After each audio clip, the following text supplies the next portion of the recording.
Welcome back to another reading and correcting of Stepping Up by me, Kindar, the Tiger, and Todd, the Tiger Supervisor. Today, we are doing Chapter 83. What's your problem?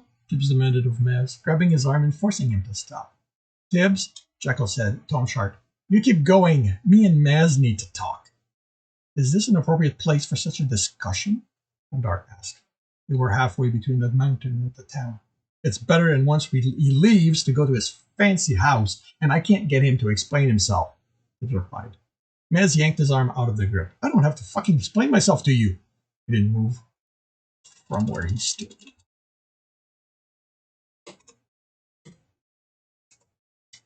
Then when you keep snapping at me for no reason? Yeah, you do. Tibs, Gina said worriedly. He opened his mouth and snapped it shut. No, he opened and snapped his mouth on what he was about to say, swallowing his anger instead of directing at her. We just need to talk, he told her. Yeah, Mez said mockingly. Tibs just needs to tell me what I'm supposed to do. They glared at each other in the following silence. If you're going to hit one another, Jekyll said, go to the training field. Then he walked away. Kamdar followed, and after looking at them in concern, so did Carrie now. Tibs waited a few seconds. Well, what? You going to tell me what the problem is? You mean what my problem is with you doing whatever the fuck you want and never having to pay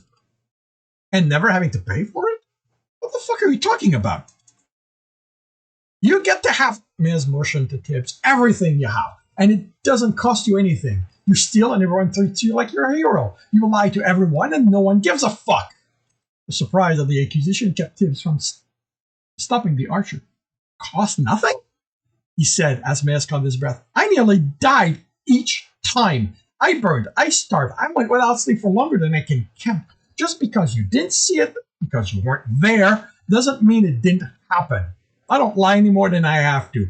I fought for the town, was shot, I closed his mouth. Too many people died.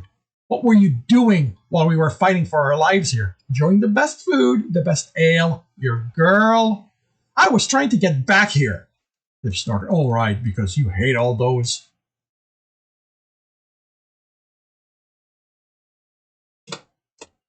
Because you hate all those noble things you get to do. I do. Mez snarled, and the anger and the words made Tibs step back.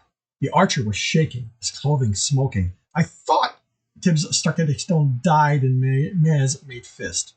He let water cool him and watched his friend. I thought, he said, keeping his tone neutral, that was what you wanted. Mez closed his eyes. I thought, he replied, tone clipped, that I'd have them once I reached Epsilon and I had proved myself. Once I went home between working for the guild. Not that I'd have this taken from me. He motioned around them angrily. They can't take this from you, he said cautiously. The guild has other dungeons, Mez snapped, that can take a rogue fire archer. Dungeons that didn't try to eat everyone who went in. With a town that didn't nearly get destroyed. One that isn't going to be filled with criminals who are a bad influence on me. Tibs tried to find something to say. He hadn't expected not to be the reason Mez would ultimately give for his anger. If you're angry at them, why are you yelling at me? Because you have all that. You have the town, Washington Mountain, that, and no one's talking about taking it away from you. Someone tried, and I fought him until he fled. Tell them no. I can't. I'm betrothed to her. I can't be a child and just walk off. Why not? Because being a man means having responsibility to others, like my family, hers. Tibs noticed the runners and others giving them a wide berth. Commodore had been right. This probably wasn't the place for this discussion. What about a responsibility to you? A noble puts others before himself, Mez said, and clenched. Tibs started and Mez glared. Sounds more like you're being sold into indenture. I know, the archer growled, and the heat radiating from him died off. It's not fucking fair. Tibs was reminded of what Serba told him, but kept that to himself. If they aren't going to be fair to you, Why do you want to be fair to them? Miz growled in exasperation. Because I want to be better than them. Letting them mistreat you isn't being better than them. He glared again, but this time there was pain in his eyes too. Miz cursed. Wait.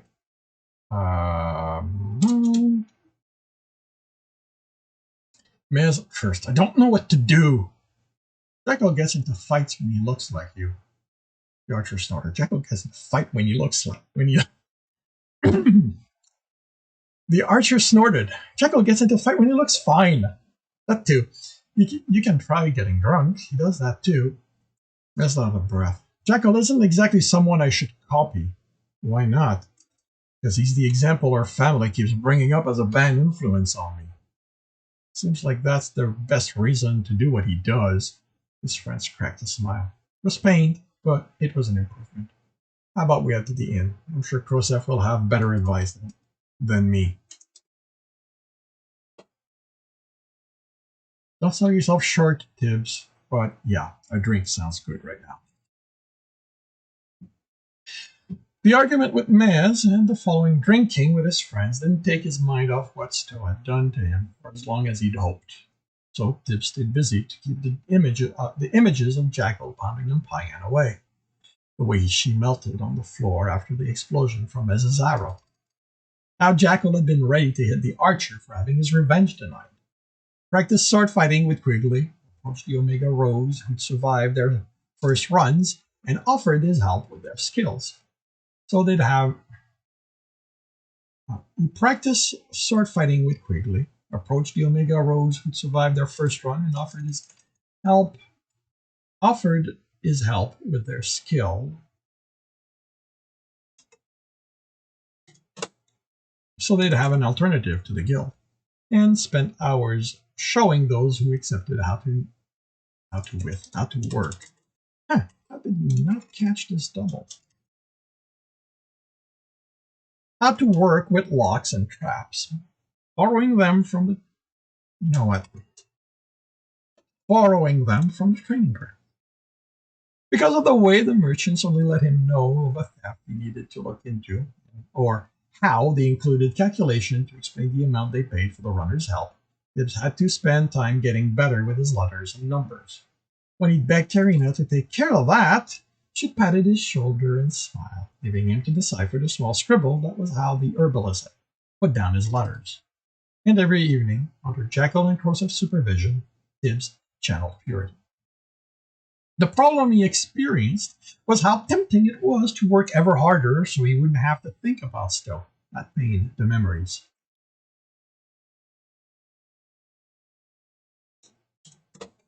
That pain, the memories. His trouble with the letters and the numbers. The few rogues.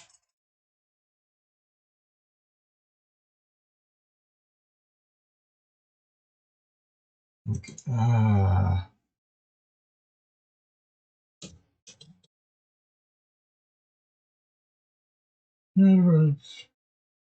Think about Stowe.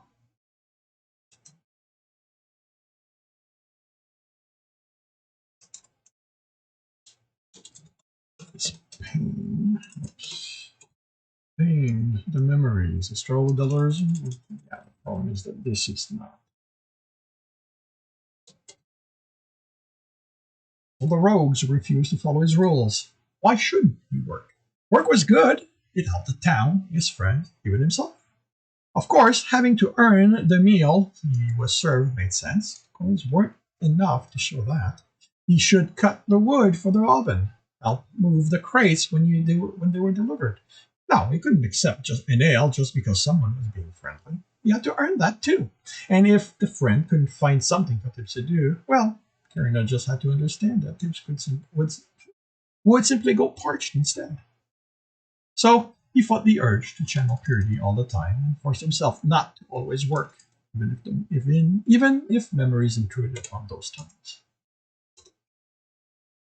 Tibs was looking over the numbers, comparing to the list he'd made of how much each of the merchant who could handle repairs for the sturdy cloth armor they were providing the chosen Omega teams charge. Wow! Can I break this? Tibs was looking over the numbers. Comparing the motion.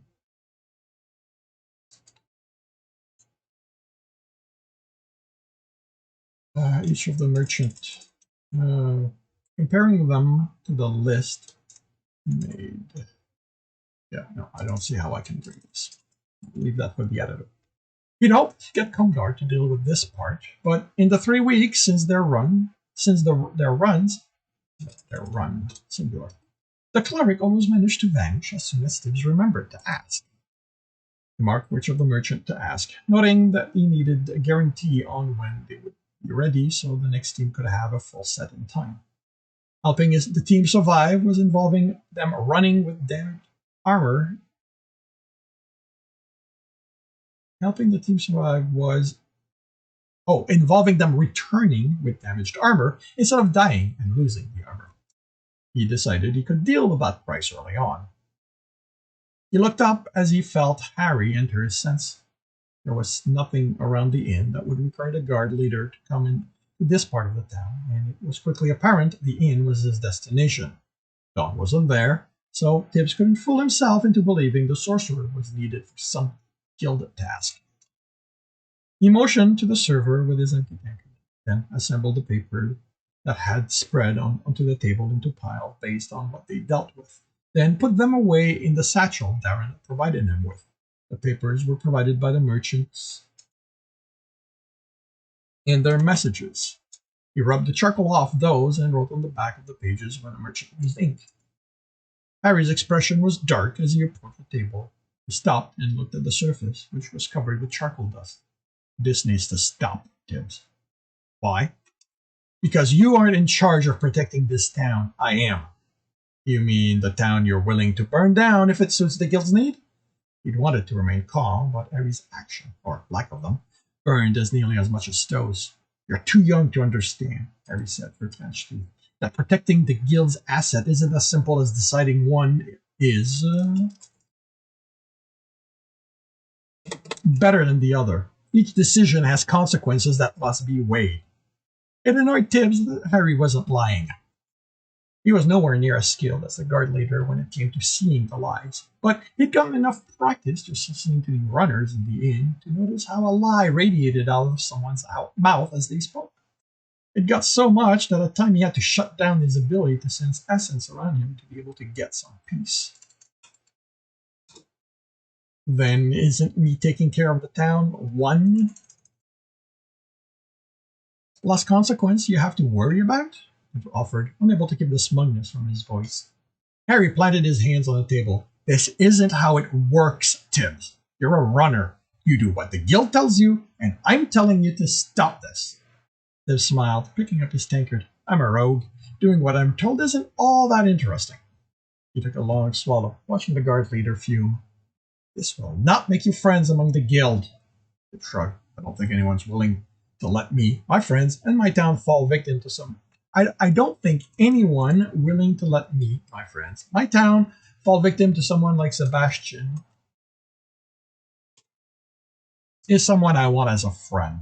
And I'm not doing this because I want to, but because for some reason, the merchants no longer feel like you're the best person to look after their safety. It might have something to do with how they were left to fend for themselves when Sebastian tried to take over, despite assurances of safety when they were convinced to set up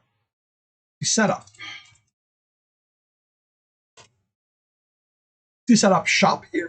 Not to say of how it was too costly for them, for most of them to leave, but he doubted. Oh, sorry. Shop here.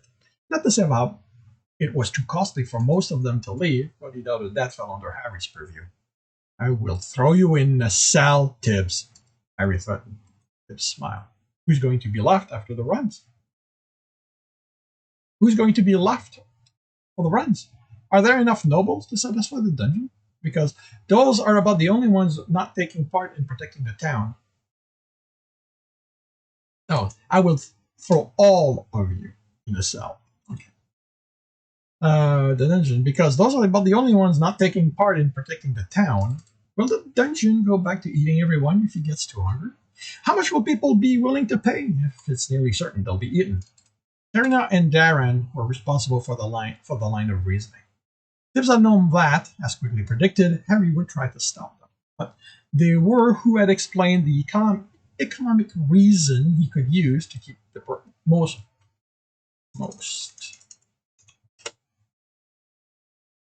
reprisal at bay. They had used a lot more numbers than Tibs did. The guard leader studied Tibs. You are playing a dangerous game. I'm not playing, Harry.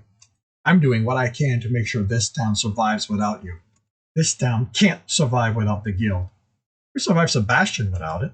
Or are you going to claim you somehow had a part to play in getting him to leave? Harry's expression darkened. Go bother another dungeon. See what becomes of us. Wait, what? Go bother? Okay, he's basically telling him to go to hell. Go bother another dungeon and see what becomes of us. You think you can you think you can tell the guild where to go?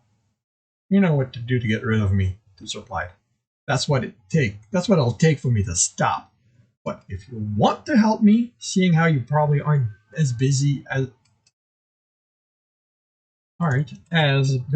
before with me taking care of the town, how about you find out what Sebastian's up to? Jekyll tells me he's still a threat to the town. The pain was quickly covered up with anger. I just wonder if Harry had tried to find out and failed, or had wanted to but been prevented from doing so. Did the guard leader know what was coming? Harry straightened. Don't come complaining when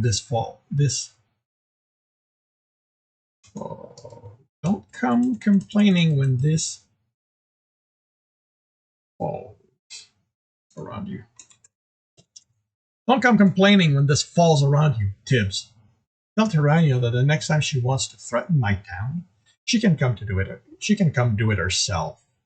Harry shook his head sadly. This is why you need to stop.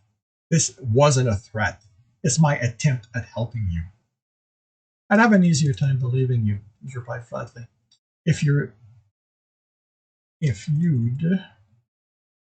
tried to help us when we needed it.